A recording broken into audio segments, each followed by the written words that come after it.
le pays est tombé dans le blackout, la solution à cette crise énergétique qui perdure n'est pas pour demain.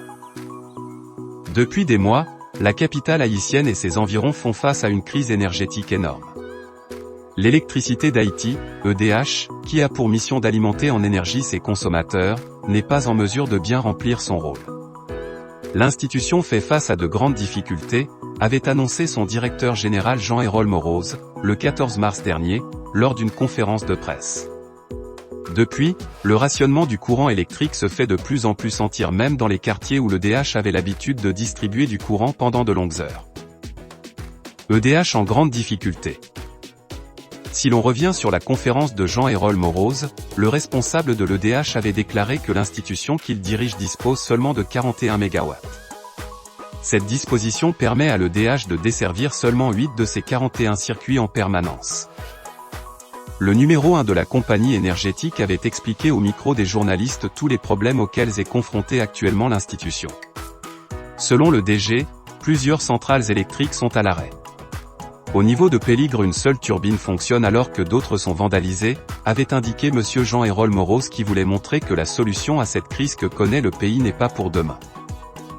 Le responsable de l'institution avait profité de ce moment pour informer des travaux coûteux que devrait effectuer l'EDH en espérant une amélioration de la situation où plusieurs quartiers dans la capitale et dans des villes de province sont touchés par ce phénomène.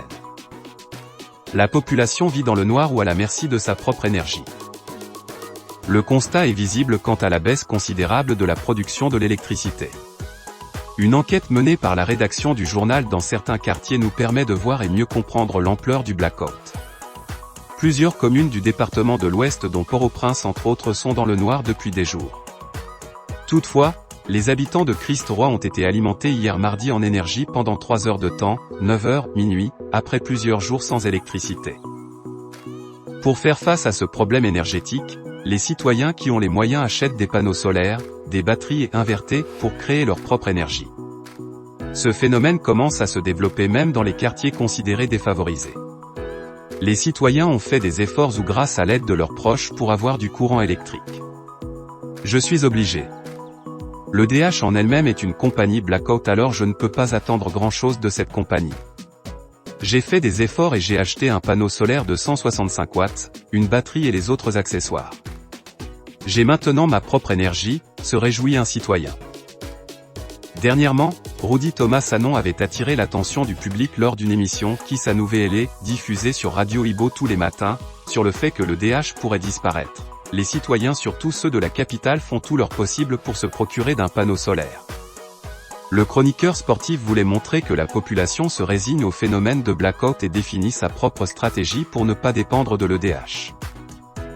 Pendant ce temps-là, l'insécurité bat son plein, les prix des produits de première nécessité flambent sur le marché, la situation politique inquiète, la majeure partie de la population veut à tout prix quitter le pays. La crise énergétique montre noir sur blanc que le pays se trouve dans l'ombre de lui-même et le peuple ne sait à quel saint se vouer. Source Juno 7.